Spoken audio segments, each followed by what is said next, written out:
한국사 학습지 2번 내용 시작해 보도록 하겠습니다. 한국사 학습지 2번에서는 청동기와 철기에 대한 내용을 다루고 있습니다.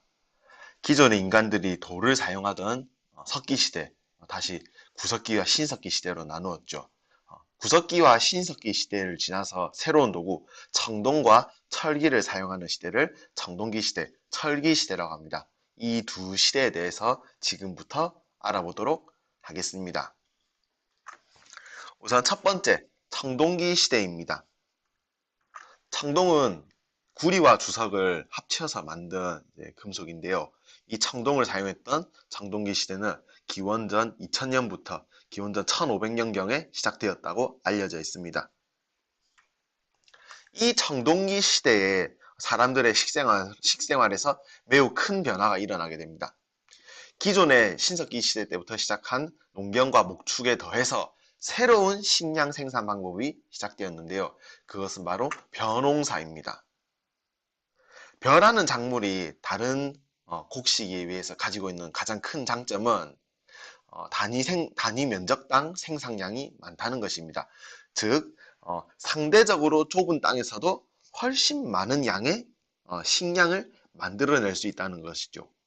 이 벼농사가 시작되면서 잉여 생산물이라고 하는 개념이 등장합니다. 잉여 생산물이란 먹고 남아서 보관해 둘 수 있는 정도의 것을 말하는 것인데요. 기존의 신석기 시대에 약간의 식량을 저장하는 수준을 넘어서 이것은 내가 나의 재산으로서 축적하는 수준이 되었다라는 것이지요. 이 잉여 생산물이 등장하게 되면서 서로가 가진 잉여 생산물을 빼앗기 위한 전쟁, 정복 전쟁이 발생하게 됩니다. 그리고 전쟁에서 이기고 짐에 따라서 혹은 더 많은 잉여 생산물을 가지고 덜 가지고 있음에 따라서 사유재산, 계급이 발생하게 되었습니다. 그리고 지배자가 등장하게 되었죠. 기존 신석기, 구석기 시대 때의 평등 사회가 깨지게 되고 계급 사회가 본격적으로 등장하게 된 것입니다. 이 청동기 시대의 지배자들은 정치와 종교를 한 사람이 담당하였습니다. 한 사람의 지배자가 PPT에는 지도자라고 되어 있는데 지배자라고 해야겠습니다. 한 사람의 지배자가 정치와 종교를 모두 담당하는 이러한 체제를 재정일치라고 부르게 됩니다. 청동기 시대에는 재정일치의 모습이 시작되었다고 할 수 있겠습니다. 이 청동기 시대에 사용되었던 여러 가지 도구에 대해서 알아보도록 하겠습니다. 첫 번째, 비파형 동검이 있습니다. 두 번째, 거친 무늬 거울이 있습니다. 세 번째, 청동방울이 있습니다. 비파형 동검은 무기였습니다.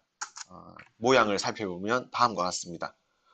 오른쪽에 한 여성이 들고 있는 악기가 보이는데요. 이 악기의 이름은 중국의 이제 비파라고 하는 것입니다. 비파라는 악기가 가지고 있는 가장 큰 특징은 허리에 매끈한 곡선이 들어오고 나오는 부분이 있다는 것인데요.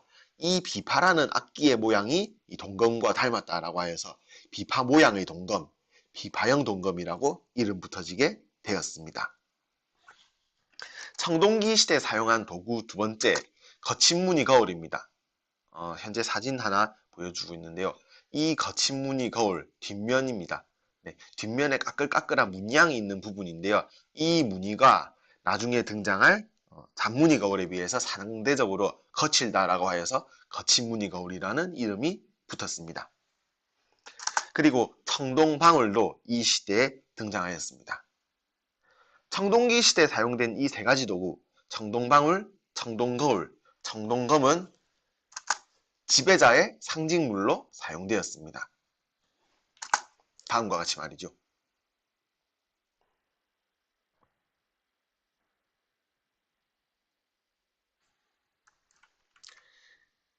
네, 이 영상은 문화재청 유튜브에서 가지고 온 장면입니다.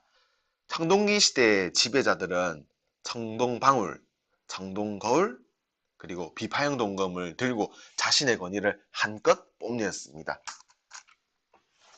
하지만 이런 권위 있는 지배자가 죽게 된다면 이 지배자에 대해서 어떤 취급을 하였을까요?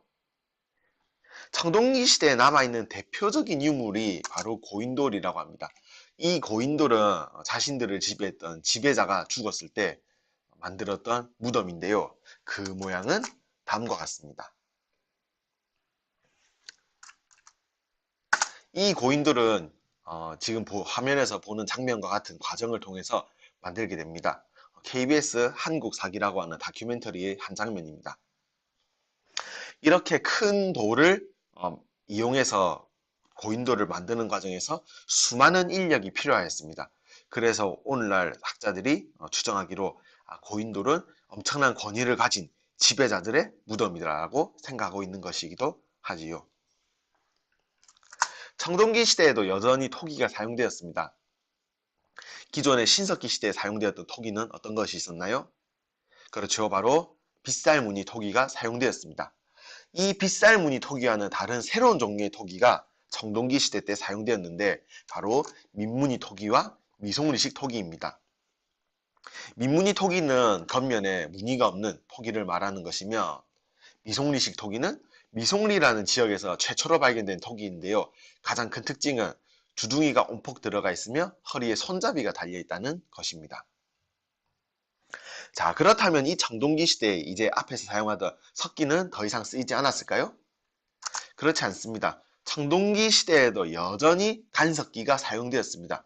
대표적으로 사용됐던 간석기가 바로 반달돌 칼입니다. 이 반달돌 칼은 농사 지을 때 주로 사용되었다라고 오늘날의 사람들이 추정하고 있습니다. 반달돌 칼의 사용 모습을 추정하여 만든 사진입니다. 그래서 여러분이 하나 알아두셔야 할 것은 이 청동기 시대의 청동은 무기 그리고 제사도구 대기라고 합니다. 청동기는 무기와 제기로만 사용되었지 농기구로는 사용된 적이 없다라는 것을 꼭 알아두어야 할 것입니다. 청동기 시대에는 이제 기존에 사용됐던 움푸파였던 집, 움집이 지상으로 나오는 모습을 보이게 되며 구릉이나 강가의 취락, 사람들이 마을을 형성하여서 살아가기 시작하였다라는 점을 알아두면 되겠습니다. 다음으로는 기원전 5세기경에 유입된 것으로 추정되는 철기시대, 철기를 사용한 철기시대에 대해서 알아보도록 하겠습니다. 이 철기는 청동에 비해서 상대적으로 만드는 과정이 만들기가 쉬웠다고 합니다. 그래서 농기구, 무기 등에 널리 사용되었다고 합니다. 이 철이 농사기구 그리고 무기로 사용되면서 농업 생산량이 증대하게 됩니다. 두 번째, 정복활동이 더욱더 활발해지게 되는 것이죠. 하지만 여전히 청동이 사용되는 분야가 있었는데 그것은 바로 제사도구입니다. 청동은 철기시대에 들어가면서 오로지 제사도구로만 사용이 되었습니다. 이것을 청동의 제기화라고 부르게 되는데요. 상대적으로 청동을 사용하지 않게 되면서 청동이 희귀해지기 시작합니다. 그리고 이렇게 희귀해진 청동이 지도자, 지배자의 권위를 드높이는 제사도구로 활용이 되었던 것입니다. 하지만 철기가 유입되었다고 하여서 청동의 사용이 완전히 끊어진 것은 아니었습니다. 우리가 살고 있던 땅 한반도에서는 기존의 중국에서 유입된 청동기 문화 대신 우리 한반도만의 독자적인 청동기 문화가 발달하였는데요. 그 모습을 크게 세 가지로 정리해 볼 수 있겠습니다. 첫 번째, 세영동검. 두 번째, 거푸집. 세 번째, 잔무늬 거울로 말이죠. 세영동검. 상대적으로 가는 모양을 지니고 있는 칼입니다. 이렇게 말이죠. 청동기 시대에 사용되었던 비파형 동검과 철기 시대에 사용된 세형 동검의 모습을 비교해보면 그 모양이 훨씬 가느다라졌음을 알 수 있겠습니다. 철기 시대 한반도에서 사용된 독자적인 청동기 문화의 첫 번째 모습, 세형 동검입니다. 한반도에서의 독자적인 청동기 사용 모습 두 번째, 바로 잔무늬 거울입니다. 청동기 시대에 사용되었던 거친 무늬 거울에 비해서 철기 시대 잔무늬 거울은 그 문양이 훨씬 더 정교함을 자랑하였습니다. 철기 시대에 사용된 한반도의 독자적인 청동 문화 세 번째는 바로 거푸집입니다. 이제 한반도에서 직접 거푸집을 이용하여서 청동기를 제작하였다는 증거가 되는 것이죠. 이 철기 시대에는 중국과의 교류가 왕성하게 진행되었습니다. 대표적으로 명도전, 반량전이라고 불리우는 중국의 화폐가 출토가 되었습니다.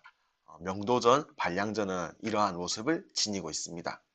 그리고 창원 다홀이라고 불리우는 지역에서는 붓이 발견되었습니다. 이 붓이 발견되었다는 것은 중국과의 교류가 진행되었다는 점을 알 수도 있는 증거가 되지만 또 하나의 증거가 됩니다. 그것은 바로 중국의 문자였던 한자를 우리 한반도에서 사용하기 시작하였다는 것인 것이죠. 이 철기 시대에는 고인돌과는 다른 새로운 무덤의 형태가 등장하게 됩니다. 대표적인 무덤이 바로 널무덤, 동무덤인데요. 널무덤은 널판지를 이용한 무덤을 말하는 것이며 동무덤은 장독을 두 개 겹쳐서 만든 무덤을 말하는 것입니다. 네, 1번, 2번 학습지에서 우리는 구석기 시대, 신석기 시대, 장동기 시대, 철기 시대 사람들의 삶의 모습을 알아보았습니다. 자, 그리고 이제부터 본격적인 역사 시대, 기록이 남아있는 역사 시대로 들어갈 것입니다. 다음 3번 학습지에서는 고조선의 이야기를 함께 알아보도록 하겠습니다. 수고 많았습니다.